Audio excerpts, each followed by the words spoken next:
Okay, ಈಗ video ಮಾಡ್ತಾ ಇರೋದು ಮನೋಜ್ ಮೇಘ ಅವರಿಗೆ ವಿಶೇಷವಾಗಿ. ಓಕೆ, ಯಾರಿಲ್ವೋ ಅವ್ರಿಗೋಸ್ಕರ. ಇವಾಗ ನೀವು ಬರ್ದಿ ಹಾಕಿರುವ ಪ್ರಾಬ್ಲಮ್ಸ್ ಅಲ್ಲಿ ನಾನೊಂದು ಶೀಟ್ ನ ಲಿಸ್ಟ್ ಮಾಡ್ತೀನಿ. ಆ ಲಿಸ್ಟ್ ಮಾಡಿ ಗ್ರೂಪ್ ಸೆಗ್ರಿಗೇಟ್ ಮಾಡ್ತೀನಿ ನಾನು. ಹೇಗೆ ಅಂದ್ರೆ ಇವಾಗ ಒಂದು ತಿಂಗಳಲ್ಲಿ ಎಷ್ಟು ವಾರ, ಎಲ್ಲ ಯೂಶಲಿ ಬರೋದು ಎಷ್ಟು 4 ವಾರ ಅಲ್ವಾ ಒಂದು ತಿಂಗಳಲ್ಲಿ. ಸೊ 4 ವಾರದಲ್ಲಿ 4 ಟೀಮ್ ಬಂದು ಆ ಯೂತ್ ಮೀಟಿಂಗ್ ನ ಮಾಡ್ಬೇಕು. ಸೊ ನಾನು ಬಂದು ಎಲ್ಲರಿಗೂ ಬ್ಯಾಕಪ್ ಮಾಡ್ತೀನಿ. 4 ಟೀಮ್ ಬಂದು ಹ್ಯಾಂಡಲ್ ಮಾಡ್ಬೇಕು. ಫಸ್ಟ್ ಬಂದು ಕೆಪಾಸಿಟಿ ಇರೋರಿಗೆ ಮತ್ತೆ ಅವ್ರೊಬ್ಬರೇ ಡೀಲ್ ಮಾಡೋಕ್ಕಾದ್ರೆ ನಾನು ಒಬ್ಬರೇ ಬಿಡ್ತೀನಿ. ಒಬ್ರು ಆಗಿಲ್ಲ ಅನ್ನೋ ಒಂದು ಇದ್ರಲ್ಲಿ ಮಾತ್ರ ಇಬ್ಬರನ್ನು ನಾನು ಅಸೈನ್ ಮಾಡ್ತೀನಿ ಒಂದು ಟೀಮ್ಗೆ. ಫಾರ್ ಎಕ್ಸಾಂಪಲ್ ಇವಾಗ ಒಂದು ಟೀಮ್ ಇಟ್ಕೊಳ್ಳೋಣ. ಇವಾಗ ಸ್ಟಾರ್ಟಿಂಗ್ ಫಸ್ಟ್ ವೀಕು ನಾನು ಮಾಡ್ತೀನಿ ಯೂತ್ ಮೀಟಿಂಗು. ಮಾಡುವಾಗ ನೀವು ನೋಡ್ಕೋಬೇಕು ಹೇಗೆ ಮಾಡ್ತಾರೆ, ಏನೇನೆಲ್ಲ ಕವರ್ ಮಾಡ್ತಾರೆ, ಏನೇನೆಲ್ಲ ಅದರಲ್ಲಿ ಅವರು ಇದು ಮಾಡ್ತಾರೆ ಅಂತ ನೀವು ನೋಡ್ಕೋಬೇಕು. ಇಯರ್ಲಿ ಒನ್ಸು ನಾವೆಲ್ಲರೂ ಸೇರಿ ಎಲ್ಲರೂ ಸೇರಿ ಯೂತ್ಗಳು ಮಾತ್ರ ಒಂದು ಕ್ಯಾಂಪ್ ಮಾಡೋಣ. ಸೂಪರ್ ಆಗಿರ್ತದೆ. ಯಾವ್ದಾದ್ರು ಒಂದು ರೆಸಾರ್ಟ್ ಅಲ್ಲಿ ಹೋಗ್ಬಿಟ್ಟು ಕ್ಯಾಂಪ್ ಮಾಡಿ ಅಲ್ಲಿ ದೇವರ ವಾಕ್ಯ ಆಡಿ ವರ್ಷಿಪ್ ಮಾಡಿ ಫೈರ್ ಕ್ಯಾಂಪ್ ಎಲ್ಲ ಮಾಡಿ, ಅದು ಇಯರ್ಲಿ ಒನ್ಸ್. ಬಟ್ ನಾವು ವಾರ ಆ ಯೂತ್ಸ್ ನ ದೇವರ ಒಳಗಡೆ ನಡೆಸಬೇಕು. ಇವಾಗ ಇವಾಗ ಯೂಶಲಿ ನಾವು ಸಭೆಗಳಲ್ಲಿ ಯೂತ್ ಮೀಟಿಂಗ್ ಮಾಡ್ತಾ ಇದ್ರು, ಬಟ್ ಅಷ್ಟೊಂದು ಐಡಿಯಾ ನಮಗಿಲ್ಲ. ಅವಾಗ ವಾಕ್ಯನೇ ತಿರ್ಗಾ ಹೇಳ್ಕೊಡ್ತಾ ಇದ್ರು. ಸೊ ವಾಕ್ಯ ಬಂದು ತಿರ್ಗಾ ಪ್ರಸಂಗ ತರ ಇರಬಾರ್ದು. ಅವ್ರ ಲೈಫ್ ಅಲ್ಲಿ ಏನಾದ್ರೂ ಉಪಯೋಗ ಆಗ್ಬೇಕು, ದೇವರಲ್ಲಿ ಹತ್ರ ಬರೋ ತರ ಏನಾದ್ರೂ ಉಪಯೋಗ ಆಗ್ಬೇಕು. ಅದಕ್ಕೋಸ್ಕರ ನಾವೇನ್ ಮಾಡ್ತೀವಿ, ಯೂತ್ ಮೀಟಿಂಗ್ ಮಾಡ್ತಾರೆ. ಫಾರ್ ಎಕ್ಸಾಂಪಲ್ ನಾನು ಇವಾಗ 4 ಟೀಮ್ ಮಾಡ್ತೀನಿ ಅನ್ಕೊಳ್ಳಿ. ನನ್ನ ಮೈಂಡ್ ಸೆಟ್ ಆಲ್ರೆಡಿ ಇದೆ ಆ 4 ಟೀಮ್ ಯಾರು ಅಂತ.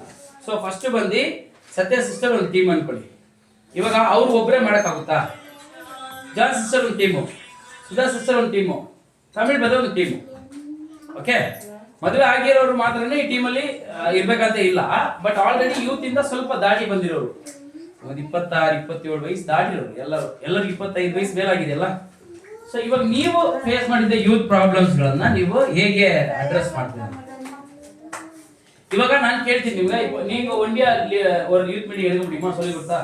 ಇಲ್ಲ ಯಾರೋ ಒಬ್ರು ವೇನು ಹೌದಾ? ನಿಮಗೆ ಯಾರಾದ್ರೂ ಒಬ್ರು ಬೇಕು. ನೀವು ಒಬ್ಬರೇ ತಗೋತೀರಾ ಯೂತ್ ಮೀಟಿಂಗು? ಯಾರಾದ್ರೂ ಬೇಕು? ನೀವು ಒಬ್ಬರೇ ತಗೊಂತೀರಾ? ಯಾರಾದ್ರೂ ಬೇಕು? ನೀವು ಒಬ್ಬರೇ ತಗೊಂತೀರಾ? ಓಕೆ, ಇವಾಗ ನಾನು ನಿಮ್ಗೆ ಒಂದು ಇದು ಕೊಡ್ತೀನಿ, ಅದ್ಮೇಲೆ ಗೊತ್ತಾಗುತ್ತೆ. ಓಕೆ, ಫಾರ್ ಎಕ್ಸಾಂಪಲ್ ಇವಾಗ ತಮಿಳ್ ಬ್ರದರ್ ಇದ್ದಾರೆ, ಅವ್ರ ಜೊತೆ ನಾನು ಮನೋಜನ ಹಾಕ್ತೀನಿ. ಮನೋಜ್ ಸ್ವಲ್ಪ ಐಡಿಯಾನು, ತಮಿಳ್ ಬ್ರದರ್ ಐಡಿಯಾನು ಸೇರಿ ಅವ್ರಿಗೆ ನಾನು ಬ್ಯಾಕಪ್ ಮಾಡ್ತೀನಿ.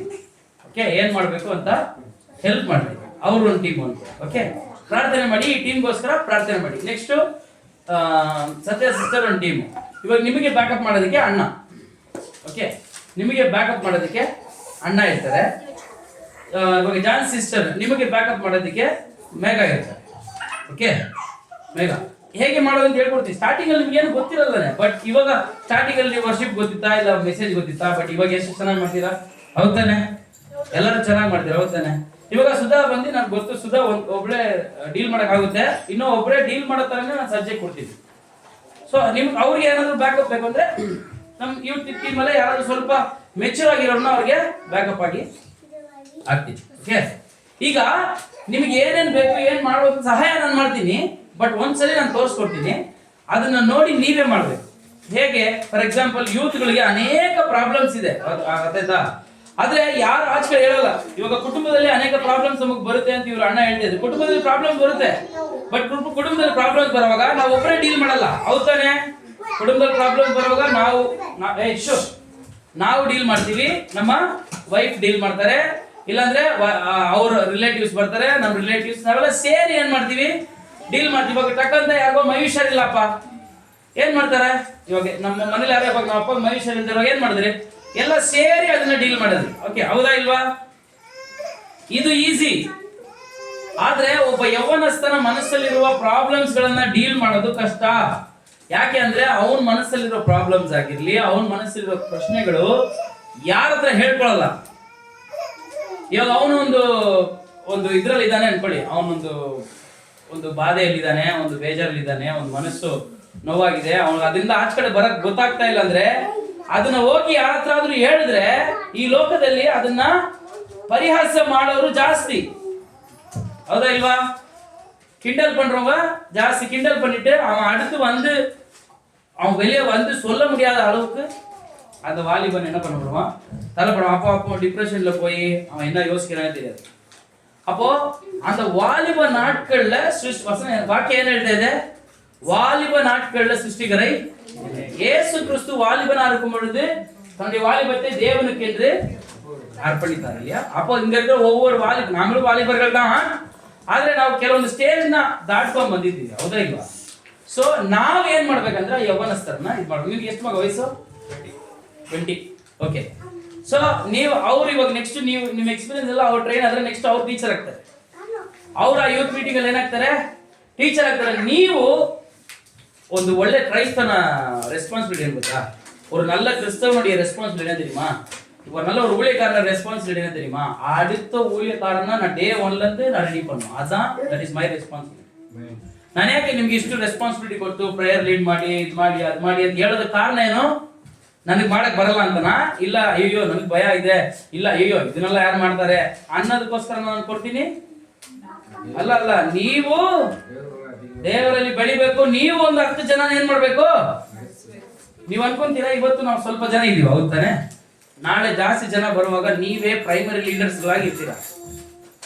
ಅರ್ಥ ಆಯ್ತಾ ನಿಮ್ಗೆ? ನಾನು ಅಣ್ಣ ಆದ್ಮೇಲೆ ನೆಕ್ಸ್ಟ್ ಪ್ರೈಮರಿ ಲೀಡರ್ಸ್ ನೀವಾಗಿರ್ತೀರಾ. ಫಾರ್ ಎಕ್ಸಾಂಪಲ್ ನಾಳೆ ಒಂದು 100 ಜನ ಇದ್ದಾರೆ ಅನ್ಕೊಳ್ಳಿ, 30 ಜನಗಳನ್ನ ಇರೋ ನಾಳೆ ಒಂದು 50 ಕುಟುಂಬಗಳಿದೆ ಅಂದ್ರೆ ಒಬ್ಬೊಬ್ರು 10-15 ಕುಟುಂಬಗಳನ್ನ ಸಂಧಿಸುವ ಕೆಪಾಸಿಟಿ ನಿಮಗೆ ಇರಬೇಕು, ಬರಬೇಕು ಅಂದ್ರೆ ಇವತ್ತಿಂದನೇ ನೀವು ಟ್ರೈನ್ ಆಗ್ಬೇಕು. அப்போ வாலிப கூடுகைகளை எப்படி நடத்தணும் அப்படின்றத நீங்க தெரிஞ்சுக்கணும். இப்போ ಯೂತ್ ಮೀಟಿಂಗ್ ಅಲ್ಲಿರೋ ಯೂತ್ ಮೀಟಿಂಗ್ಗೆ ಬೇಕಾಗಿರೋ ಒಂದು ವೆರಿ ಇಂಪಾರ್ಟೆಂಟ್ ಆಸ್ಪೆಕ್ಟ್ಸ್ ஒரு ಇಂಪಾರ್ಟೆಂಟ್ ಆಕ್ಟಿವಿಟಿ என்ன தெரியுமா? கேம்ஸ். என்ன? யூத் மீட்டிங்ல வித்தியாசமான கேம்களை நீங்க ஆட வைக்க வேண்டும். ஓகே. அப்போ யூத்துக்கு என்ன பண்ணுவாங்கன்னா இன்ட்ரெஸ்டிங்கா இருக்கும். இப்போ கேம்னா என்ன? மியூசிக்கல் சேர அந்த மாதிரி கேம் இல்ல, ಬ್ರೈನ್ ಸ್ಟ್ರೋಮ್ ಆಗೋರ மாதிரி ಗೇಮ್ಸ್ ಆಡಬೇಕು. ಬನ್ನಿ ಎಲ್ಲ ನಿಂತ್ಕೊಳ್ಳಿ. அது சண்டே ஸ்கூல் கேம்ஸ். ஸோ யூத்துகளுக்கு சில கேம்ஸ் இருக்குது. அதை ನಾನು சில ಗೇಮ್ಸ್ உங்களுக்கு சொல்லி கொடுக்குறேன். ಕೆಲವೊಂದು ಗೇಮ್ ಹೇಳ್ಕೊಡ್ತೀನಿ, ಕೆಲವೊಂದು ಗೇಮ್ ನೀವು ಹೋಗಿ ರಿಸರ್ಚ್ ಮಾಡಬೇಕು. ನಾನು ಹೇಳ್ಕೊಟ್ಟು ನೀವು ಮಾಡೋದು ಓಕೆ ಫೈನ್, ಸ್ಟಾರ್ಟಿಂಗ್ ಅಲ್ಲಿ ಓಕೆ. ಬಟ್ ನೆಕ್ಸ್ಟ್ ನಾನು ಬಂದು ಯೂತ್ ಮೀಟಿಂಗ್ ಅಲ್ಲಿ ಕುತ್ಕೊಂಡಾಗ ನನಗೆ ಆಸೆ ಆಗ್ಬೇಕು, ಈ ವಾರ ಇವ್ರು ಏನ್ ಮಾಡ್ತಾರೋ ವಾವ್ ಎಕ್ಸೈಟಿಂಗ್ ಅಂತ ನನಗಿರ್ಬೇಕು. ಅದಾಯ್ತಾ? ಎಷ್ಟು ಜನ ಈ ವಾರ ಸಂಡೇ ಸರ್ವಿಸ್ ಬರುವಾಗ ಈ ವಾರ ಏನ್ ವಾಕ್ಯ ಇರುತ್ತೆ ಅಂತ ನನಗೆ ಗೊತ್ತಿಲ್ಲ, ಯಾವ ಎಕ್ಸೈಟಿಂಗ್ ಬರ್ದಿರೋ ಅಂತ. ಬಟ್ ನಾನು ಯಾವಾಗೂ ಎಕ್ಸೈಟಿಂಗ್ ಆಗಿ ಬರ್ತೀನಿ, ಅಯ್ಯೋ ಇವತ್ತು ಇವ್ರು ಪ್ರೀಚ್ ಮಾಡ್ತಾರೆ ಹೆಂಗ್ ವಾಕ್ಯ ಇರುತ್ತೋ, ಇವತ್ತು ಇವ್ರು ವರ್ಷಿಪ್ ಮಾಡ್ತಾರೆ ಎಷ್ಟು ಚೆನ್ನಾಗಿರುತ್ತೋ அந்த ஒரு ಎಕ್ಸೈಟ್ಮೆಂಟ್ல ಯೂತ್ ಮೀಟಿಂಗ್ல நீங்க நடத்தணும்.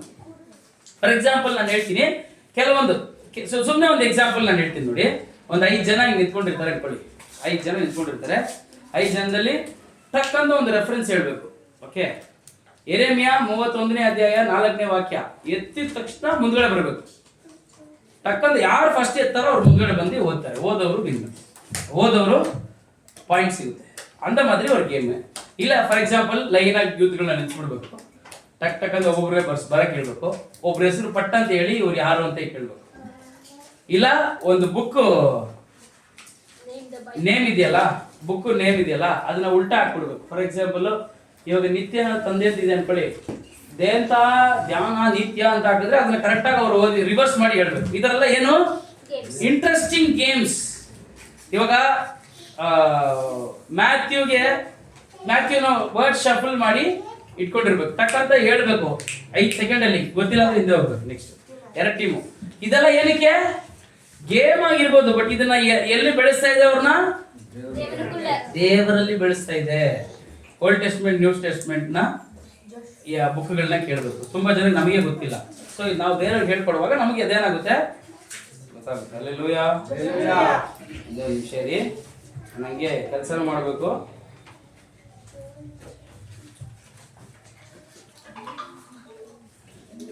ಒಂದು ನಿಮಿಷ. ಇನ್ನೊಂದು, ಯಾವುದೇ ಕೆಲಸ ಮಾಡಿದ್ರೆ ಯಾರಿಗೆ ನೀವು ಮಹಿಮೆ ಸಲ್ಲಿಸ್ತೀರಾ? ದೇವರಿಗೆ. ಸೊ ಇದನ್ನ ನೀವು ಮಹಿಮೆ ಸಲ್ಲಿಸ್ತೀರಾ ಅನ್ನೋದು ನಿಮ್ಗೆ ಜ್ಞಾಪಕ ಇರಬೇಕು.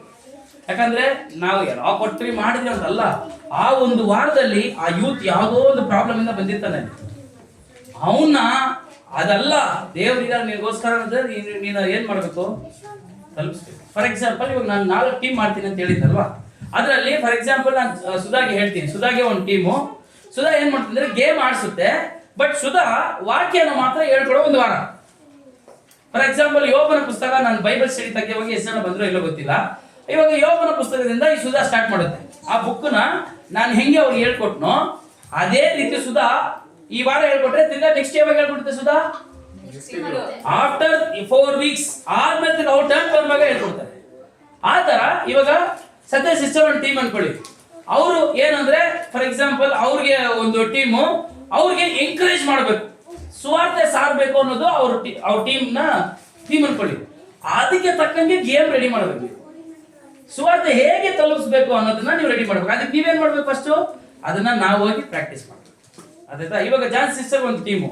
ಇವಾಗ ಅವ್ರ ಟೀಮಲ್ಲಿ ಯೂತ್ಗಳಿಗೆ ಅನೇಕ ಜನಗಳು ಅಡ್ವೈಸ್ ಕೊಡ್ತಾರೆ, ಯಾವ ಅಡ್ವೈಸ್ ತಗೋಬೇಕು, ಯಾವ ಅಡ್ವೈಸ್ ತಗೋಬಾರ್ದು ಅಂತ ಒಂದು ಟೀಮ್ ಅನ್ಕೊಳ್ಳಿ. ಈ ತಿಂಗಳು ತಗೊಂಡ್ರು, ಈ ತಿಂಗಳಲ್ಲಿ ಅದನ್ನೇ ಮಾತಾಡಬೇಕು ಅಂತ. ಅದ್ರ ತಕ್ಕಂಗೆ ವಿಷಯಗಳನ್ನ ಸೇಕರಿಸಬೇಕು. அதுக்கப்புறம் you have to use material use பண்ணணும். புரியுதா? யூத்துக்குள்ள நீங்க என்ன பண்ணணும், இப்போ ಅಟ್ರಾಕ್ಟಿವ್ ವச்சுக்கணும்னா சில ಮೆಟೀರಿಯಲ್ಸ್ ಯೂಸ್ ಮಾಡಬೇಕು. ಕೆಲವೊಂದು ಬರೀ ಇವಾಗ ಇಲ್ಲಿ ಪ್ರಸಂಗ ಮಾಡೋ ತರ ಯೂತ್ ಮೀಟಿಂಗ್ ಮಾಡಿದ್ರೆ ಬೋರ್ ಬಿಡುತ್ತೆ ಅವ್ರಿಗೆ, ಹೌದಾ ಇಲ್ವಾ? ಆಮೇಲೆ ಇವಾಗ ಇನ್ನೊಂದು ಇವ್ರಿಗೆ ಒಂದು ಟೀಮ್ ಕೊಡ್ತೀನಿ ನಾನು. ಇವಾಗ ಇವ್ರು ಏನ್ ಮಾಡ್ಬೇಕಂದ್ರೆ ಪರ್ಸನಲ್ ಅಡ್ವೈಸ್ ಅಂತ ಒಂದು ಟೀಮ್ ಇವ್ರಿಗೆ ಕೊಡ್ತೀನಿ. ಅಂದ್ರೆ ಇವ್ರು ಒಬ್ಬಟ್ಟು ಪರ್ಸನಲ್ ಆಗಿ ಒಬ್ಬೊಬ್ಬರ ಹತ್ರ ಮಾತಾಡ್ತಾರೆ. ಪರ್ಸನಲ್ ಆಗಿ ಅವ್ರ ಹತ್ರ ಕುತ್ಕೊಂಡು ಏನಾದ್ರು ಪ್ರಾಬ್ಲಮ್ ಇದೆಯಾ, ನನ್ಗೆ ಏನಾದ್ರು ಪ್ರಾರ್ಥನೆ ಮಾಡ್ಬೋದಾ, ನಿಮ್ಗೆ ಏನಾದ್ರು ಪ್ರಾಬ್ಲಮ್ ಇದೆ ಹಂಚ್ಕೊಳ್ಳಿ, ನಾವು ಪ್ರಾರ್ಥನೆ ಮಾಡ್ತೀವಿ ಅಂದ್ಬಿಟ್ಟು ಪರ್ಸನಲ್ ಆಗಿ ಅವ್ರನ್ನ ಇದು ಮಾಡ್ತಾರೆ. ಆದ್ರೆ ಇದೆಲ್ಲದರಲ್ಲೂ ಕಾಮನ್ ಆಗಿ ಇರ್ಬೇಕಾಗಿರೋ ಒಂದು ವಿಷಯ ಅಂದ್ರೆ ಗೇಮ್. ಅದಾಯ್ತಾ? ಗೇಮ್ ಆಡಿ ಅವ್ರನ್ನ ಇದು ಮಾಡಿ ಏನ್ ಬೇಕಾದ್ರೆ ಗೇಮ್ ನೀವು ನಡೆಸ್ಬೋದು, ನಾರ್ಮಲ್ ಗೇಮು ಆಡಿಸ್ಬೋದು, ಏನ್ ತೊಂದರೆ ಇಲ್ಲ. ಆದ್ರೆ ಅದ್ರಲ್ಲಿ ಏನಾದ್ರೂ ಒಂದು ದೇವರ ಬಗ್ಗೆ ನೀವು ಅವ್ರಿಗೆ ಹೇಳ್ಕೊಡ್ಬೇಕು. ಅಲ್ಲೆಲ್ಲೂಯಾ. ಇದನ್ನ ನಾನು ಒಂದು ವಾರ ನಿಮ್ಗೆ ಹೇಳ್ಕೊಡ್ತೀನಿ ಎನ್ಕರೇಜಿಂಗ್ ಆಗಿ. ಇನ್ನೊಂದು ಎಷ್ಟೊತ್ತು ತೆಗಿಬೇಕು youth meeting? 45 minutes to 1 hour. ಅದಕ್ಕೆ ಮೇಲೆ ಹೋಗಂಗಿಲ್ಲ. ಕೆಲವೊಬ್ರು ಕುಯ್ತಾರೆ 2 hour 3 hour ಹಂಗೆಲ್ಲ ಕುಯ್ಬಾರ್ದು. ಯೂತ್ಗಳಿಗೆ ಕಾನ್ಸಂಟ್ರೇಷನ್ ಇರಲ್ಲ, ಟಕ್ ಟಕ್ ಟಕ್ ಅಂತ ಸ್ಲಿಪ್ ಆಗ್ತಾನೆ ಇರುತ್ತೆ. ಸೊ ನೀವು ಎಷ್ಟೊತ್ತು ತೆಗಿಬೇಕು? Maximum 45 minutes to 1 hour. ಇವಾಗ ಆ ಸೆಕ್ಷನ್ ನೀವು ಸ್ಟಾರ್ಟ್ ಮಾಡ್ಬೋದ್ರೆ ಹೇಗೆ ಮಾಡ್ಬೋದು? ಬಂದಿದ ತಕ್ಷಣ ಯೂತ್ಗಳಲ್ಲಿ ಯಾರಾದ್ರೂ ಒಬ್ಬರನ್ನ ಪ್ರಾರ್ಥನೆ ಮಾಡಿಸ್ಬೇಕು. ಓಕೆ, ಪ್ರಾರ್ಥನೆ ಮಾಡೋಣ. ಆಮೇಲೆ ನಿಮ್ಮನ್ನ ಇಂಟ್ರೊಡ್ಯೂಸ್ ಮಾಡ್ತೀವಿ ಸ್ಟಾರ್ಟಿಂಗ್ ಅಲ್ಲಿ. ಆಮೇಲೆ ಗೊತ್ತಾದ್ಮೇಲೆ ಯಾರೋ ಹೊಸಬ್ರು ಬಂದ್ರೆ ಅವ್ರನ್ನ ಇಂಟ್ರೊಡ್ಯೂಸ್ ಮಾಡಿಸ್ಬೋದು. ನೀವು ಎಂಕರೇಜ್ ಮಾಡ್ಬೋದು, ಹೊಸಬನ್ನ ಕರ್ಕೊಂಡ್ ಬನ್ನಿ. ಓಕೆ, ಇಂಟ್ರೊಡ್ಯೂಸ್ ಮಾಡಿದ್ಮೇಲೆ ಒಂದು ಸೂಪರ್ ಆದ ವರ್ಷಿಪ್ ನೀವು ಫಸ್ಟ್ ಅಲ್ಲಿ ಮಾಡಬೇಕು. ಸೆಕೆಂಡ್ಸ್ ಅಲ್ಲಿ ಆ ಯೂತ್ ನ ವರ್ಷಿಪ್ ಮಾಡೋ ತರ ಟ್ರೈನ್ ಮಾಡ್ಬೇಕು. ನೀವು ಬರೋವರ ನೀವು ಒಂದು ಹಾಡು ಹೇಳಿ. ಅದಕ್ಕೆ ನೆಕ್ಸ್ಟ್ ವೀಕು ಆರಾಧನೆಗೆಲ್ಲ ನಿಂತ್ಕೊಂಡು ಆಡ್ಬೇಕಾದ್ರೆ ಆ ಒಂದು ಹಾಡು ಹೇಳಿ. ಒಂದು 10-15 ನಿಮಿಷ ಒಂದು ಸಾಲಿಡ್ ಆದ ಒಂದು ವರ್ಷಿಪ್ ಮಾಡಬೇಕು ನೀವು. ಅರ್ಧಾಯ್ತಾ? ಒಳ್ಳೆ ಆರಾಧನೆ ಮಾಡಬೇಕು. ಅವರೆಲ್ಲರೂ ದೇವರ ಹತ್ರ ಕನೆಕ್ಟ್ ಮಾಡಬೇಕು ನೀವು. First 15 minutes. ನೆಕ್ಸ್ಟ್ 15 minutes ನಿಮ್ಮ main line activity. For example ನಲ್ಲಿ ವಾಕ್ಯ ಅಂದ್ರೆ ವಾಕ್ಯದಲ್ಲಿ ಏನು, ಇಲ್ಲ ನೀವು ಪರ್ಸನಲ್ ಅಡ್ವೈಸ್ ಇದ್ರೆ ಪರ್ಸನಲ್ ಅಡ್ವೈಸ್ என்ன மாதிரி கொடுக்குறீங்க. அந்த 15 minutes you have to take. புரியுதா? இன்னொன்று நீங்க பண்ணலாம். ஒரு 2-3 months 4 months ஒரு வாட்டி யாராவது கெஸ்ட் இன்வைட் உங்க யூத் மீட்டிங்ல. யாரு? என்னையும் அண்ணியாவே இன்வைட் பண்ணக்கூடாது. வேற ஏதாச்சும் எங்களையும் பண்ணலாம், ಬಟ್ ನೀವು ಬೇರೆ ಯಾರನ್ನ ಇನ್ವೈಟ್ ಮಾಡ್ಬೋದು. ಫಾರ್ ಎಕ್ಸಾಂಪಲ್ ಅಮ್ಮ ಹೋಗ್ತಾರೆ ಟಕ್ ಅಂತ ಇನ್ವೈಟ್ ಮಾಡ್ಬೋದು. ಇಲ್ಲ ನಿಮ್ಗೆ ಗೊತ್ತಿರೋ ಯಾರಾದ್ರೂ ಹೋಗೋಣ, ನಿಮ್ಗೆ ಗೊತ್ತಿರೋ ಫ್ರೆಂಡ್ಸು ಯೂತ್ಸು ಗೊತ್ತಿರೋನ ದೇವರಲ್ಲಿ ಬೆಳೀತಾರನ್ನ ಸ್ವಲ್ಪ ಬನ್ನಿ ಇವತ್ತು ಎನ್ಕರೇಜ್, ಅವ್ರು ಏನು ಹೇಳ್ತಾರೆ ಆದ್ರೆ ನಿಮ್ಮ ಟಾಪಿಕ್ ರಿಲೇಟೆಡ್ ಆಗಿ ಮಾಡ್ಬೋದು. ಹೌದಾ ಇಲ್ವಾ? ಅವಾಗ ಹಂಗೆ ನೆಕ್ಸ್ಟ್ 15 minutes, ಅದಕ್ಕೆ ನೆಕ್ಸ್ಟ್ 15 minutes ಗೇಮು. ಆಯ್ತಾ? ಆಡಿ ಆ ಕೊನೆ 5 ನಿಮಿಷ 10 ನಿಮಿಷ ಏನ್ ಮಾಡ್ಬೇಕು ಗೊತ್ತಾ? ಈ ವಾರ ಪೂರ್ತಿ ದೇವರಿಗೋಸ್ಕರ ಹೇಗೆ ನೀವು ಜೀವನ ಮಾಡಬೇಕು. ಯಾಕೆ ವಾರ ಪೂರ್ತಿ? ಯಾರು ಒಬ್ಬನು ಪ್ರತಿದಿನ ದೇವರ ಬಳಿಯಲ್ಲಿ ಇರೋಲ್ವೋ ಅವರು ದೇವರಿಗೋಸ್ಕರ ಜೀವಿಸೋದಕ್ಕೆ ಸಾಧ್ಯನೇ ಇಲ್ಲ. ದೇವರಿಗೋಸ್ಕರ ಪ್ರತಿನಿತ್ಯ ಜೀವಿಸೋದು ನಮಗೆ ಗೊತ್ತಿರ್ಬೇಕು. புரியுதா உங்களுக்கு? ஹலோ. சோ இப்போ நீங்க ரிசர்ச் பண்ணணும். இப்போ என்ன பண்ணுவீங்க? கோ ಸೋಷಿಯಲ್ ಮೀಡಿಯಾ ಇದೆ, ಏದಕ್ಕೋ ಯೂಸ್ ಮಾಡ್ತೀವಿ. ಸೋಷಿಯಲ್ ಮೀಡಿಯಾದಲ್ಲಿ ಹೋಗಿ ಸರ್ಚ್ ಮಾಡಿ. ಲಾಸ್ಟ್ ಅಲ್ಲಿ ಒಂದು ಪ್ರೇಯರ್ ಮುಗಿದ್ಮೇಲೆ ಏನ್ ಮಾಡಿ, ಕೆಳಗಡೆ ಹುಡುಗನ್ನ ಕರ್ಕೊಂಡ್ ಬಂದ್ರೆ ಸ್ನಾಕ್ಸ್ ಇಲ್ಲಿ ಕೊಟ್ಟು ಆಮೇಲೆ ಕಳಿಸ್ಬೋದು. ಇಲ್ಲ ಅಲ್ಲೇ ಕೂಡ ಸ್ನಾಕ್ಸ್ ಸಪ್ಲೈ ಮಾಡಿ. ಓಕೆ, ನಿಮ್ಮ ಮನೆ 1 hour ದೇವರ ಮೀಟಿಂಗ್ಗೋಸ್ಕರ ಜಾನ್ಸಿ ಅವ್ರ ಮನೆಯಲ್ಲೇ ಏನ್ ಮಾಡ್ತೀವಿ ಸದ್ಯಕ್ಕೆ ಮಾಡ್ತೀವಿ. ಬೇರೆ ಸಭೆ ನಾವು ದೊಡ್ಡದಾದ್ಮೇಲೆ ಬೇಕಾದ್ರೆ ಸಭೆಯಲ್ಲಿ ಮಾಡ್ಬೋದು. ಸದ್ಯಕ್ಕೆ ನಮಗೆ ಸ್ಥಳ ಇಲ್ಲದೆ ಕಾರಣ ಜಾನ್ಸಿ ಸಿಸ್ಟರ್ ಅವ್ರ ಮನೆಯಲ್ಲಿ. ಓಕೆ, ಈಗ ಇವಾಗ ಈ ವಾರ ಇವ್ರು ತಗೊಂತಾರೆ ಅನ್ಕೊಳ್ಳಿ. ಆ ವಾರ ಬಂದ್ರೆ ಸಾಕು ಅವರು. ನೆಕ್ಸ್ಟ್ ವೀಕು ಜಾನ್ಸ್ ಸಿಸ್ಟರ್ ತಗೊಳ್ಳೋವಾಗ ನೀವು ಬರ್ಬೇಕಾಗಿರೋ ಅವಶ್ಯಕತೆ ಇಲ್ಲ. ಯಾಕಂದ್ರೆ ನೀವು ಅವ್ರವ್ರ ಪರ್ಸನಲ್ ಕೆಲಸಗಳು ಇರುತ್ತೆ, ನೀವು ಮಾಡ್ಕೊಬೋದು. ಆದ್ರೆ ಸಂಡೇ ಸ್ಕೂಲಲ್ಲಿ ಬರೋರು ಅವರೆಲ್ಲ ಬರಬೇಕು. ಅದು ಬಿಟ್ಟು ನಾನು ಹೇಳ್ತೀನಿ, ಯೂತ್ ಮೀಟಿಂಗ್ ಹೇಳ್ತೀನಿ ಸ್ಪೆಷಲ್ ಆಗಿ. ಓಕೆ, ನೀವು ನಿಮ್ಮ ವಾರದಲ್ಲಿ ಬಂದು ಆ ಮೀಟಿಂಗ್ ಮಾಡಿದ್ರೆ next week you can go. Okay, ಇದು ವರ್ಷಕ್ಕೆ ಒಂದ್ಸಲಿ ಆ ಯೂತ್ಗಳನ್ನೆಲ್ಲ ಎಲ್ಲರೂ ಸೇರಿ ಒಂದು ಟ್ರಿಪ್ ತರ ಕರ್ಕೊಂಡು ಹೋಗಿ ಅಲ್ಲಿ ನಾವು ಯೂತ್ ಮೀಟಿಂಗ್ ಅಲ್ಲಿ ಫೈರ್ ಕ್ಯಾಂಪು ಅದು ಇದು ಚೆನ್ನಾಗಿ. ಇವಾಗ ಇದು ಸೇವೆ ಅಂತ ಮಾತ್ರ ಅಲ್ಲ, ಆ ಯೂತ್ ನ ದೇವರ ಬಳಿಗೆ ನಡೆಸೋದು ನಮ್ಮ ಕರ್ತವ್ಯ. ಎಲ್ಲಿ ಜಾಸ್ತಿ ಜನ ಸ್ಲಿಪ್ ಆಗದೆ ಹೇಳಿ ನೋಡೋಣ. 13 ಆ ಟೀನೇಜ್ 13 ವಯಸ್ಸು ಮೇಲೆ, ಆ 13 ಇಯರ್ ಮೇಲೆನೆ ಜನಗಳು ಸ್ಲಿಪ್ ಆಗೋದು ಅಲ್ಲೇ, ಸ್ಟ್ರಾಂಗ್ ಆಗಿ ನಿಂತ್ಕೊಳ್ಳೋದು ಅಲ್ಲೇ. ಇವಾಗ ನಾನು 10ನೇ ಕ್ಲಾಸ್ ಫೇಲ್ ಆಗಿದ ತಕ್ಷಣ ಬೈಬಲ್ ಕಾಲೇಜ್ ಹೋಗ್ಬಿಟ್ಟೆ, ದೇವ್ರ ಹತ್ರ ಸ್ಟ್ರಾಂಗ್ ಆಗಿ ದೇವ್ರು ನಿಲ್ಸ್ಕೊಂಡ್ಬಿಟ್ರು ನಾನು, ಹೌದಾ ಇಲ್ವಾ? ಅದೇ 13 ವಯಸ್ಸಿಗೆ ನಾನು ಅಲ್ಲಿ ಹೋಗ್ದೆ ಕಾಲೇಜ್ಗೆ ಹೋಗಿದ್ರೆ ಇಷ್ಟೊತ್ತಿಗೆ ನನ್ನ ತರ ಯಾರು ಹೊರಡಿ ಇರ್ತಾ ಇರ್ಲಿಲ್ಲ. ಸೊ ನಾನು ದೇವರಲ್ಲಿ ಇರೋದು ಆತನ ಪರಿಪೂರ್ಣವಾದ ಕೃಪೆ. ಆ ಟೀನೇಜ್ ಅಲ್ಲಿ ದೇವರನ್ನ ಹೇಳ್ಕೊಂಡ್ರು, ಆತನ ಕೃಪೆ. ಸೊ ಇವಾಗ ನಾವು ಆ ಟೀನೇಜ್ ಅಲ್ಲಿ ಆ ಯೌವನಸ್ಥ ಕಾಲದಲ್ಲಿ ಅವ್ರು. ಇನ್ನೊಂದು ಹೇಳ್ತೀನಿ, ಸಂಡೇ ಸ್ಕೂಲಲ್ಲಿ ಅನೇಕ ಯೌವನಸ್ಥರು ಇದ್ದಾರೆ 13 ವಯಸ್ಸು ಮೇಲೆ ಇರೋರು. ಅವ್ರಿಗೆಲ್ಲ ನಾಚಿಕೆ ಡ್ಯಾನ್ಸ್ ಆಡೋದಕ್ಕೆ ಅದು ಇದೆಲ್ಲ. ಅಂಥವ್ರನ್ನ ನಾವು ಯೂತ್ ಮೀಟಿಂಗ್ಗೆ ಹಂಗೆ ವೋಟ್ ಮಾಡಿ ಅವ್ರನ್ನ ಬೆಳೆಸಿ ಅವ್ರನ್ನ ಒಂದು ರಾಯಭಾರಿಗಳಾಗಿ ಮಾಡೋದು, ಒಂದು பெரிய ஒரு போர் வீரர்களாய் செய்வோம். புரியுதா உங்களுக்கு? கண்ணுக்கு தெரியாம ஒரு ஒரு ஒரு யுத்த களத்தை நாம் ಸೊ ನೀವು ಪರ್ಟಿಕ್ಯುಲರ್ ಆಗಿ ಆ ಟೀಮ್ ಏನೇನ್ ಮಾಡ್ತೀರಾ, I am gonna give A name, ஒரு நேம் பேர் கொடுக்க போறேன் ஒவ்வொரு டீமுக்கும். ಪೈರೇಟ್ಸ್ என்ன தெரியுமா? ಪೈರೇಟ್ಸ್ ಫಾರ್ ಎಕ್ಸಾಂಪಲ್ ಇವಾಗ ಅಣ್ಣ ಸತ್ಯ ಸಿಸ್ಟರ್ ಅವರಿಗೆ ಪೈರೇಟ್ಸ್ ಅಂತ ಒಂದು ಟೀಮ್ ಹೆಸರು ಕೊಡ್ತೀನಿ ಅನ್ಕೊಳ್ಳಿ. ಏನು ಪೈರೇಟ್ಸ್ ಅಂದ್ರೆ?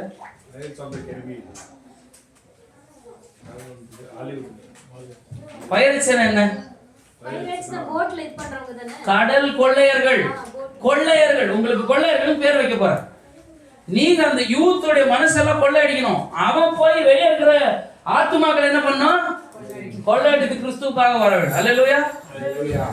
பேர் ஃபேன்சியா இருக்கும், அதுக்குள்ள ஒரு அர்த்தம் இருக்கு. புரியுதா உங்களுக்கு? ஸ்டீவார்ட்ஸ்னு ஒரு டீம் வைக்க போறாங்க. பேரு ஸ்டீவார்ட்ஸ்னா என்ன தெரியுமா? என்ன சொல்லுவாங்க? ஸ்டீவார்ட்ஸ்னா ஒரு ஒரு நடத்துறவங்க ஸ்டீவார்ட்ஸ் அப்படின்னு ஒரு டீம் வைக்க போறேன். அந்த மாதிரி ஒரு வித்தியாசமான பேர்களை நான் உங்களுக்கு வைக்க போறேன். ஸோ நீங்க உங்க டீமை எந்த அளவுக்கு பயங்கரமா நடத்தணுமோ அந்த அளவுக்கு நடத்துங்க. தேவன் கண்டிப்பா இது ஒரு ஆப்பர்ச்சுனிட்டியா நம்ம பார்க்க கூடாது, தேவனுடைய ஊழியமாய் பார்க்கணும். உண்மையா சொல்றேன், ஒருத்த வாலிபர்கள் தான் தேவனுக்குள்ள அதிகமாய் எழும்பಿ ನಿಲ್ಕ முடியும். ಯಾವನೊಬ್ಬನ ಯೌವನಸ್ಥರಲ್ಲಿ ನಿಂತ್ಕೊಳ್ಳಲ್ವೋ ವೈಹದ್ರಲ್ಲಿ ಸತ್ಯವಾಗಿ ನಿಂತ್ಕೊಳ್ಳಲ್ಲ. ಇವಾಗ ಹೇಳ್ತೀನಲ್ಲ, ತುಂಬಾ ಜನ ನಮ್ಮ ಸಭೆಯಲ್ಲಿರೋರಿಗೆ ಕೆಲವೊಂದು ವಿಷಯಗಳನ್ನ ಮಾಡೋದಕ್ಕೆ ಸ್ವಲ್ಪ ಕಷ್ಟ. ನಾನು ಹೇಳೋ ಕಾರ್ಯಗಳನ್ನ ಮಾಡೋದಕ್ಕೆ ಸ್ವಲ್ಪ ಕಷ್ಟ. ಕಾರಣ ಏನ್ ಗೊತ್ತಾ? ಯೌವನಸ್ಥರಲ್ಲಿ ಆ ಕಾರ್ಯಗಳು ಅವರೆಲ್ಲ ಮಾಡಿರಲ್ಲ. ಯೌವನಸ್ಥರಲ್ಲಿ ಮಾಡಿಲ್ಲದೆ ಇರೋ ಕಾರಣ ಇವಾಗ ಅವ್ರು ಸ್ವಲ್ಪ ಕಷ್ಟ ಆಗ್ತಾ ಇದೆ. அந்த மாதிரி தான் தேவனுக்குள்ள வாலிபர்களா இருக்கும் பொழுது நாம் இருந்தாதான் நாம் ஆமா நாம தேவனுக்குள்ள காரியங்களை செய்யணும். புரியுதா? இதுவா என்னக்கூடாது. நான் ஏன் வீடியோ ரெக்கார்ட் பண்றேன்னா இது அப்படியே போஸ்ட் பண்ண ஆகக்கூடாது. அதனால தான் வீடியோ ரெக்கார்ட் பண்ணி அவங்களுக்கு ಅನುಪ போறேன். ಮೇಘಾವು ಮನೋಜವು ಪ್ರೇಯರ್ ಅಲ್ಲಿ ಇದ್ದು ಎಲ್ಲ ರೆಡಿಯಾಗಿ ಎಲ್ಲ ಪ್ರೇಯರ್ ಮಾಡಿ ಎಲ್ಲರಿಗೂ ಏನೇನು ಎಂದೆಂದು பொறுப்பு ಏನೇನು ಶಿಕ್ಷಣ கொடுக்கப்படுதோ. ஸோ தெரிஞ்ச மாதிரி இதான் team. Sathya sister, John brother ஒரு team, Manoj brother, Tamil brother ஒரு டீமு, ஜான் சிஸ்டர் மேகா ஒரு டீமு, சுதா சிஸ்டர் இப்போதைக்கு அவங்க ஒண்டியாக இருப்பாங்க. பேக்கப் யாருக்காச்சும் நான் அசைன் பண்ணுவேன். மோஸ்ட்லி ನೀವು ಅವ್ರಿಗೆ ಹೆಲ್ಪ್ ಮಾಡ್ಬೋದು. ನಂದನ್ வந்து அவங்களுக்கு ಹೆಲ್ಪ್ பண்ணலாம். ஏன்னா கொஞ்சம் அவங்க ನಾಲೆಜು ಇருக்கு. ಸೊ ಬೈಬಲ್ ಎವ್ರಿಥಿಂಗ್ ಕನ್ನಡ, ಕನ್ನಡದಲ್ಲಿ ಮಾತು. ಸೊ ಕನ್ನಡದಲ್ಲಿ ಅವ್ರಿಗೆ ಹೆಲ್ಪ್ ಮಾಡೋದಕ್ಕೆ ಸಾಧ್ಯ. ಸೊ ಇವಾಗ ನೀವು ಪ್ರಾರ್ಥನೆ ಮಾಡಿ, ದೇವರೇ ನಾನು ಯೂತ್ ಮೀಟಿಂಗ್ ಅಲ್ಲಿ ನಾನಲ್ಲ ನಡೆಸೋದು, ನೀವು ನಡೆಸಬೇಕಪ್ಪ. ಈ ಯೌವನಸ್ಥರನ್ನ ನಿಮ್ಮ ಹತ್ರ ನಡೆಸೋದಕ್ಕೆ ನನಗೆ ಅರ್ಹತೆ ಇದೆಯಾ? ಇಲ್ಲ. ಹೌದಾ ಇಲ್ವಾ? ನಾವು ಯೌವನಸ್ಥರಿಗೆ ಎಷ್ಟೋ ತಪ್ಪುಗಳನ್ನ ಮಾಡಿ, ಎಷ್ಟೋ ಪಾಪಗಳನ್ನ ಮಾಡಿ ಎಲ್ಲರೂ ಬಿದ್ದೋಗಿರೋರು. ಹೌದಾನೆ? ಎಲ್ಲರೂ ಪಾಪಗಳೇ. ಆದ್ರೆ ದೇವರು ನಮ್ಮನ್ನು ಎಷ್ಟು ಅದ್ಭುತವಾಗಿ ಮೇಲೆ ತಗೊಂಡಿದ್ದಾರೆ. ಇದನ್ನೆಲ್ಲ ವೇಸ್ಟ್ ಆಗ್ಬಾರ್ದು. ಹೌದಾನೆ? ನಾನು ಆ ತಾಲಂತುಗಳನ್ನ ಉಪಯೋಗಿಸಿ ಯೌವನಸ್ಥರುಗಳೆಲ್ಲ ಯೇಸು ಕ್ರಿಸ್ತನ ಕಡೆಗೆ ತಗೊಂಡ್ಬರ್ಬೇಕು. ಎಷ್ಟೋ ಯೌವನಸ್ಥರು ಇವತ್ತು ಹಾಳಾಗಿದ್ದಾರೆ. ಹೌದಾ ಇಲ್ವಾ? ಆದ್ರೆ ಸಭೆಗೆ ಹೋಗಿ ಯಾರು ಹಾಳಾಗಿದೆ ಅಂತ ಹೇಳೋದಕ್ಕೆ ಆಗಲ್ಲ. ಎಷ್ಟೋ ಜನ ಸಭೆಗೆ ಬಂದು ಆಚೆ ಕಡೆ ಹೋಗಿ ಹಾಳಾಗಿರ್ಬೋದು. ಸಭೆಯಲ್ಲಿ ಇರುವವರು ದೇವರಲ್ಲಿ ಬೆಳಿಬೇಕು. ತುಂಬಾ ಜನ ಸಭೆಗೆ ಬರ್ತಾರೆ, ಬೆಳೆಯಲ್ಲ. ಅದೇ ಕಾರಣ. ಇವತ್ತು ಇನ್ನೊಂದು ಹೇಳ್ತೀನಿ, ನಮ್ಮ ಸಭೆಗೆ ಇವಾಗ ಯೂತ್ ಮೀಟಿಂಗ್ ನಡೆಯುವಾಗ ನಮ್ಮ ಸಭೆಯಲ್ಲಿ ಅಷ್ಟು ಯೂತ್ಸ್ ಇಲ್ಲ. ಆಚೆ ಕಡೆಯಿಂದ ತುಂಬಾ ಯೂತ್ಗಳು ಬರ್ತಾರೆ. ನಮಗೆ ಅವ್ರು ನಮ್ಮ ಸಭೆಗೆ ಬರ್ಬೇಕನ್ನೋದಲ್ಲ ಗೋಲ್. ಆಚೆ ಕಡೆ ಇವಾಗ ಫಾರ್ ಎಕ್ಸಾಂಪಲ್ ಬೇರೆ ಸಭೆಗಳಿಗೆ ಹೋಗೋ ಯೂತ್ಸ್ ಎಲ್ಲ ಬರ್ತಾರೆ, ಅವರೆಲ್ಲ ನಮ್ಮ ಸಭೆಗೆ ಬರ್ಬೇಕನ್ನೋದಲ್ಲ ನಮ್ ಇದು. ಅವ್ರು ಇಲ್ಲಿ ಬಂದು ದೇವರಲ್ಲಿ ಬೆಳೆದಿ ಅವ್ರವ್ರ ಸಭೆಗೆ ಹೋಗಿ ಫಲಭರಿತವಾಗಿರ್ಲಿ. ಅರ್ಥ ಆಯ್ತಾ? ಅವ್ರವ್ರ ಸಭೆಗೆ ಹೋಗಿ ಫಲಭರಿತವಾಗಿರ್ಲಿ. ದೇವರು ಅವ್ರನ್ನ ಎಲ್ಲಿ ಇಟ್ಟಿರ್ಬೇಕು ಅಂತ ಪ್ಲಾನ್ ಮಾಡಿದಾರೋ ಅಲ್ಲಿ ಹೋಗಿ ಅವ್ರು ಫಲಭರಿತವಾಗಿ. ನಮ್ಮ ಉದ್ದೇಶ ಸಭೆಗಳು, ನನ್ನ ಸಭೆನ ತುಂಬಿಸೋದಲ್ಲ, ಪರಲೋಕ ರಾಜ್ಯವನ್ನ ತುಂಬಿಸೋದು. ಹಲ್ಲೆಲೂಯಾ. ನಾವು ಮಾಡೋ ಒಂದೊಂದು ಸೇವೆಗಳನ್ನ ಅಷ್ಟೇ, ನಮ್ಮ ಉದ್ದೇಶ ನಮ್ಮ ಸಭೆನ ಮಾತ್ರ ತುಂಬಿಸೋದಲ್ಲ. ನಮ್ಮ ಸಭೆ ತುಂಬಬೇಕು ಆಸೆನೆ ಇಲ್ಲ ಅಂತಲ್ಲ, ಇಲ್ಲ ನಮ್ಮ ಸಭೆ ದೊಡ್ಡದಾಗ್ಬೇಕು, ಹೌದು ಇದೆ, ಇಲ್ಲ ಅಂತಿಲ್ಲ, ಬಟ್ ಅದು ಮಾತ್ರ ನಮ್ಮ ಗುರಿ ಅಲ್ಲ. ಸೊ ಪ್ರಾರ್ಥನೆ ಮಾಡಿ ದೇವರು ದೊಡ್ಡ ಕಾರ್ಯಗಳನ್ನ ಮಾಡಲಿ ನಿಮ್ಮ ಕೈಗಳಿಗೆ. ಫ್ರಮ್ ಯೋರ್ ಹ್ಯಾಂಡ್ಸ್ உங்களுடைய கரங்களில் தேவன் என்ன பண்ணோம்? நல்ல ಕಾರ್ಯಗಳು. ನೀವು ಯೋಚಿಸಿನೋ, ಅಯ್ಯೋ ಇವತ್ತು ನಾನು ಯೂತ್ ಮೀಟಿಂಗ್ ಬಂದಿಲ್ಲ ಅಂದಿದ್ರೆ ನಾನು ಎಲ್ಲೋ ಹೋಗ್ತಾ ಇದ್ದಲ್ಲ, ಇವತ್ತು ನಾನು ಯೂತ್ ಮೀಟಿಂಗ್ ಬಂದಿಲ್ಲ ಅಂದಿದ್ರೆ ನನ್ನ ಜೀವನ ಹೇಗೋ ಇರ್ತಾ ಇತ್ತಲ್ಲ. ಇವತ್ತು ಯೂತ್ ಮೀಟಿಂಗ್ ನನ್ನ ಏನಾಗಿದೆ, ಒಂದು ಬೆಟರ್ ಪರ್ಸನ್ ಆಗಿ ಬದಲಾಯಿಸಿದೆ. ಯೇಸು ಕ್ರಿಸ್ತನಾಗಿ ನನ್ನ ಏನಾಗಿದೆ ಬದಲಾಯಿಸಿದೆ. ಫಾರ್ ಎಕ್ಸಾಂಪಲ್ ಇವಾಗ ಈ ಮನೋಜ್ ಆಗಿರಲಿ, ಇಲ್ಲ ತಮಿಳ್ ಬದರ್ ಆಗಿರಲಿ, ಅವ್ರಿಗೆ ವಾಕ್ಯದ ನಾಲೆಜ್ ಇಷ್ಟ ಇಲ್ಲದೆ ಇರ್ಬೋದು, ಬಟ್ ಪ್ರಾಕ್ಟಿಕಲ್ ನಾಲೆಜ್ ಇದೆ. ಗೊತ್ತಾ ಅವ್ರಿಗೆ? ನಿಮಗೆ ಪ್ರಾಕ್ಟಿಕಲ್ ಆಗಿ ಒಬ್ಬ ಮನುಷ್ಯರನ್ನ ಹೇಗೆ ಮಾತಾಡಿಸ್ಬೇಕು, ಅವ್ರ ಬೇಜಾರಿದ್ರೆ ಅವ್ರಿಗೆ ಹೇಗೆ ತಗೊಬರ್ಬೇಕು, ಅವ್ರ ಪರ್ಸನಲ್ ಕಮ್ಯುನಿಕೇಶನ್ ಹೇಗೆ ಮಾಡಬೇಕು, ಅವ್ರ ಕಷ್ಟಗಳನ್ನು ಹೇಗೆ ಅರ್ಥ ಮಾಡ್ಕೊಂಡು ಅವ್ರಿಗೋಸ್ಕರ ಪ್ರಾರ್ಥನೆ ಮಾಡೋದು, ಈ ಗಿಫ್ಟ್ಸ್ ಎಲ್ಲ ಅವ್ರಿಗಿದೆ. ಆ ತರ ನಿಮ್ಮ ಪ್ರತಿಯೊಬ್ಬರ ಹತ್ರ ಗಿಫ್ಟ್ಗಳಿದೆ, ನಿಮ್ಮ ಹತ್ರ ಪ್ರತಿಯೊಬ್ಬರ ಹತ್ರ ತಾಲಂತುಗಳಿದೆ. Use it for the kingdom of God. ದೇವರ ರಾಜ್ಯಕ್ಕೋಸ್ಕರ ಏನ್ ಮಾಡ್ಬೇಕಂದ್ರೆ ಪ್ರಯೋಜನ ಪಡಿಸ್ಬೇಕು. ದೇವರ ರಾಜ್ಯಕ್ಕೋಸ್ಕರ ಯಾವನ್ ಪ್ರಯೋಜನ ಪಡಿಸ್ತಾನೋ ಅವನೇ ಆ ತಾಲಂತುಗಳನ್ನ ಒಂದಿರೋದನ್ನ 2 ಮಾಡ್ತಾನೆ, 4 ಇರೋದನ್ನ 5 8 ಮಾಡ್ತಾನೆ, 10 ಇರೋದನ್ನ 20 ಮಾಡ್ತಾನೆ. ತಾಲಂತುಗಳನ್ನ ಭೂಮಿಯಲ್ಲಿ ಬಚ್ಚಿಡಬೇಡಿ. ಬಚ್ಚಿಟ್ರೆ ಏನ್ ಮಾಡ್ತಾರೆ ದೇವರು ಬರುವಾಗ? மோசமான ஊழியக்காரன்னு சொல்லி ஒண்ணுல இருக்கிறவங்களை பிடுங்கி இருக்கிறவங்ககிட்ட பிடுங்கி யார் கொடுப்பாரு? இருக்கிறவங்க ಕೂಡ பிடுங்கி ಇರೋನ ಹತ್ರ ಕಿತ್ಕೊಂಡು ಯಾರ ಹತ್ರ ಕೊಡ್ತಾರೆ? ಇರೋರಿಗೆ ಕೊಡ್ತಾರೆ. ಇದೇ ರಾಂಗ್. ಒಂದು ಇರೋನ ಹತ್ರ ಕಿತ್ಕೊಂಡು 5ನ 10 ಮಾಡದಲ್ಲ, ಅವನ ಹತ್ರನೇ ಕೊಡ್ತಾರೆ. இருக்கிறவನ ಹತ್ರ பிடுங்கி இருக்கிறவನಿಗೆ ಕೊಡಬಾರ್ದು. ಯೂಶುವಲಿ ಲೋಕದಲ್ಲಿ ಏನು, ಇರೋದ್ರ ಕಿತ್ಕೊಂಡು ಇಲ್ದಿರೋನು ಕೊಡಿ ಅಂತಾನೆ. ನೀವು ಯಾವಾಗ ನಿಮ್ ತಾಲಂತುಗಳನ್ನ ಯೂಸ್ ಮಾಡಲ್ವಾ, ನಿಮ್ ತಾಲಂತನ್ನ ಕಿತ್ತಿ ಯಾರು ಆಲ್ರೆಡಿ ಯೂಸ್ ಮಾಡ್ತಾ ಇದ್ದಾರಲ್ಲ ಅವ್ರು ಕೊಟ್ಬಿಡ್ತಾರೆ. Try to use your talent. ದೇವರು ಬರುವಾಗ ಒಳ್ಳೆ ಸೇವಕನೇ ಅಂತ. ದೇವರ ಇನ್ನೊಂದು ಸೇವೆ ಮಾಡೋದಿಲ್ಲ ಯಾರು? ತಂದೆಯಾದ ದೇವರಿಂದ ಘನ ಹೊಂದಿದವರು. ನೀವೆಲ್ಲರೂ ದೇವರ ಘನ ಹೊಂದಿದವರು. ಫುಲ್ಫಿಟ್ ಮೇಲೆ ನಿಂತ್ಕೊಂಡು ಮಾಡೋರು ಮಾತ್ರ ಅಲ್ಲ, ನೀವು ಸಭೆ ಸೇವೆಯಲ್ಲಿ ಯಾವ ಸೇವೆಯಲ್ಲಿ ತೊಡಗಿದ್ರು ಸರಿ, ದೇವರ ಕೈಯಿಂದ ನೀವು ಘನ ಸಿಕ್ಕೇ ಸಿಗುತ್ತೆ. உண்மை உத்தமம் உள்ள ஊழியக்காரனே அப்படி உங்களுக்கு கண்டிப்பா அவர் கூப்பிடுவார். சோ அந்த ஒரு வார்த்தைக்காக என்ன பண்ணுங்க, ನೀವು ಮಾಡಿ ದೇವರಿಗೋಸ್ಕರ ಏನಾದ್ರು ಪ್ರೇ ಮೋರ್, ಪರಿಶುದ್ಧಾತ್ಮನಿಂದ ತುಂಬಿ ಡೂ ಸಮಥಿಂಗ್ ಫಾರ್ ಕ್ರೈಸ್ಟ್. ನಾಳೆ ಅಳಿந்து போகிறவர்கள் ಯೇಸು ಕ್ರಿಸ್ತುವಾல் ರಕ್ಷಿಸಲ್ಪಡುವರು. ನಾಳೆ ಸತ್ತೋಗುವವರು, ನಾಳೆ ಅಳಿದು ಹೋಗುವವರು ಇವತ್ತು ನಿಮ್ಮಿಂದ ಯೇಸು ಕ್ರಿಸ್ತನ ರಾಜ್ಯದಲ್ಲಿ ಅವರು ಬಿತ್ತಲ್ಪಡಬೇಕು. ಯೇಸು ಕ್ರಿಸ್ತನಿಗೋಸ್ಕರ ಎದ್ದೇಳಬೇಕು. ಅಯ್ಯೋ ಮುಗಿತು ಅಂತ ಹೇಳೋರು ಎದ್ದೇಳಬೇಕು ದೇವರಿಗೋಸ್ಕರ. ಆ ಒಂದು ಫಲಭರಿತವಾದ ಜೀವನ ನಿಮ್ಮಲ್ಲಿ. Okay, youth meeting it's a very big task. Okay, ಯಾಕೆ ಗೊತ್ತಾ? ಆ ಯೂತ್ಸ್ಗಳು ತುಂಬಾ ದಿನ ಯೂತ್ಸ್ ಆಗಿ ಇರಲ್ಲ. ಅವ್ರು ಬೆಳೆದಿ ನೆಕ್ಸ್ಟ್ ಅವ್ರನ್ನ ಲೀಡರ್ ಆಗಿ ಮಾಡ್ಬೇಕು. ನೀವು ಅರ್ಥ ಆಯ್ತಾ ನಿಮ್ಗೆ? ಏನೇನು ಒಂದು 5 years 6 years ನೀವು ಯೂತ್ ಮೀಟಿಂಗ್ ಮಾಡುವಾಗ ನೀವು ಮುಂದ್ಗಡೆ ಆ ಹುಡುಗರೆಲ್ಲ ಬೆಳೆದಿ ನಿಂತಿರ್ತಾರೆ. ಆ ಹುಡುಗರು ಬಂದು ಈ ಸಭೆಯಲ್ಲಿ ಆರಾಧನೆನೋ ಇಲ್ಲ ಸೇವೆಗಳನ್ನೋ ಮಾಡುವಾಗ ಆ ಸಂತೋಷ ನಿಮ್ಗೆ ಇರುತ್ತಾ ಇಲ್ವಾ? ಅಯ್ಯೋ ಖಂಡಿತ. ನಾವು ನಮ್ಮ ವಾಕ್ಯಗಳು ನಮ್ಮ ಮಾತನ್ನೇ ಕೇಳಿ ನಾವು ಟ್ರೈನ್ ಮಾಡಿದವ್ರು ಇವಾಗ ಸೇವೆ ಮಾಡ್ತಾ ಇದ್ರು. ಆ ಸಂತೋಷ ಅದ ಮಾದ್ರಿ ಒಂದು ಆಶೀರ್ವಾದ ಇಲ್ಲ. 20 ವಯಸ್ಸು, ಇವಾಗ ನನಗೆ 32 35 ವಯಸ್ಸಾಯ್ತು, 60 ವಯಸ್ಸಾಯ್ತು, ಎಷ್ಟೋ ವಯಸ್ಸುಗಳಾಗಿದೆ ಅಲ್ಲ. ನಿಮ್ಮಿಂದ ಯಾರು ಬಂದು ಸೇವಕರಾಗಿದ್ದಾರೆ ಹೇಳಿ ನೋಡೋಣ. ನಮ್ಮಿಂದ ಒಬ್ರು ಸೇವಕರಾಗಿದ್ದಾರೆ, ಅಯ್ಯೋ ನನ್ನ ಕೆಳಗಡೆ ಇದ್ದಾವ ಇವಾಗ ಸೇವೆ ಮಾಡ್ತಾ ಇದ್ದಾರೆ, ಒಂದು ಸಂತೋಷ ಯಾರಿಗಾದ್ರೂ ಇದೆಯಾ? ಇಲ್ಲ. ಆದ್ರೆ ಇನ್ನೊಂದು 5-6 years ನಿಮ್ಗೆ ಸಿಗ್ಬೇಕು. புரியுதா? ಗುಡ್ ಲೀಡರ್, ಒಂದು ಒಳ್ಳೆ ಲೀಡರ್, அடுத்த ஜெனரேஷன் லீடர் அவன் உருவாக்கணும். அவன் தான் ஒரு குட் லீடர். தேவன் இந்த இடத்துல வச்சிருக்காங்க, அடுத்த ஜெனரேஷன் இங்க உருவாக்கணும். ஓ லாசர்லாம் ஒருத்தனும் இல்லப்பா ஊழிய செய்யறதுன்னு சொல்லக்கூடாது. யாரும் நான் இல்லைன்னா வேற யாரோ ஒருத்தர் தேவன்.